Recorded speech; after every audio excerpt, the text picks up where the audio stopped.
ভাগ্যে যেন ভালো কিছু আল্লাহ লেখেন, আপনার নসিবে যেন ভালো কিছু আসে, আপনার রিজিকে যেন আল্লাহ বরকত দান করেন, এর জন্য বেশ কিছু আমল আমরা কোরআন হাদিসের আলোকে বলতে পারি, সাজেশন দিতে পারি।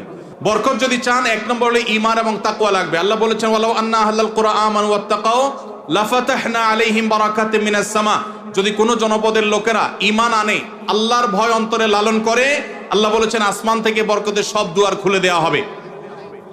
এজন্য ভাই, ঈমান যদি থাকে, তাকওয়া যদি থাকে, গুনাহমুক্ত জীবন গড়ার সংকল্প যদি থাকে, বরকত আসবে জীবনে। নাম্বার 2, ইস্তেগফার বেশি বেশি করলে, আল্লাহ বলেছেন সূরা নূহের মধ্যে, যদি কেউ ইস্তেগফার করে, নূহ আলাইহিস সালাম তার জাতিকে বলেছেন ফাকুলতু আস্তাগফিরু রাব্বাকুম ইন্নাহু কানা গাফফারা ইউরসিলিস সামাআ আলাইকুম মিদরারা ওয়া ইমদিদুকুম বিআমওয়ালিন ওয়া বানিন ওয়া ইয়াজআল লাকুম জান্নাতিন ওয়া ইয়াজআল লাকুম আনহারা।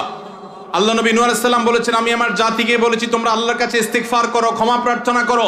বেশি বেশি ইস্তেগফার করলে আল্লাহ তাআলা রিজিকের মধ্যে বারাকা দিবেন, অভাব দূর করবেন, সম্পদে এবং সন্তানে আল্লাহ তাআলা বরকত দান করবেন। তাহলে 2 নম্বর আমল হলো ইস্তেগফার করা, রিজিকে বরকত হবে ইনশাআল্লাহ। নাম্বার 3, শুকর আদায় করা। আল্লাহ বলেছেন লা ইন শাকারতুম লা আযীদান্নাকুম।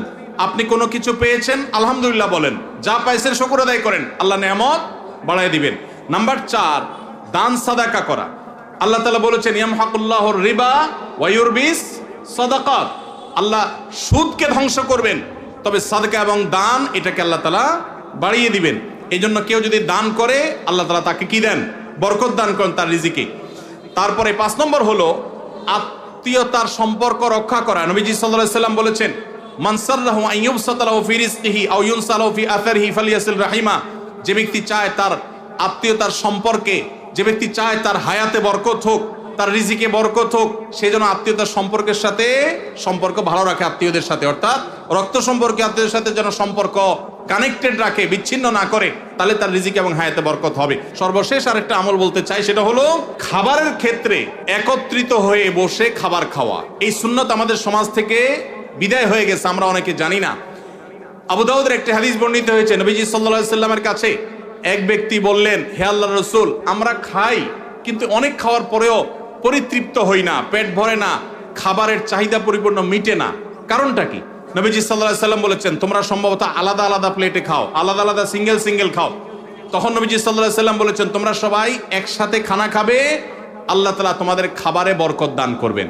একসাথে খানা খাবে এবং বিসমিল্লাহ বলে খাবে, এই 2টা কাজ করলে আল্লাহ তাআলা তোমাদের খাবারে বরকত দান করবেন। এজন্য ভাইরা, বাসা বাড়িতে এক প্লেটে স্বামী স্ত্রী 2 জন আছেন, এক প্লেটে খাবেন। বাচ্চাদেরকে নিয়ে বড় প্লেট নিয়ে খানা খাবেন, এটা সুন্নত। নবীজি সাল্লাল্লাহু আলাইহি সাল্লাম উৎসাহ দিয়েছেন, কিন্তু আমাদের সমাজ থেকে এটা এখন হারিয়ে গেছে, নাই বললে চলে। আমরা সবাই যার যার মতো খানা খাই। এজন্য এই কাজটাও আমাদের আমলে, আমাদের রিজিকে, আমাদের হায়াতে বরকত এনে দিবে ইনশাআল্লাহ।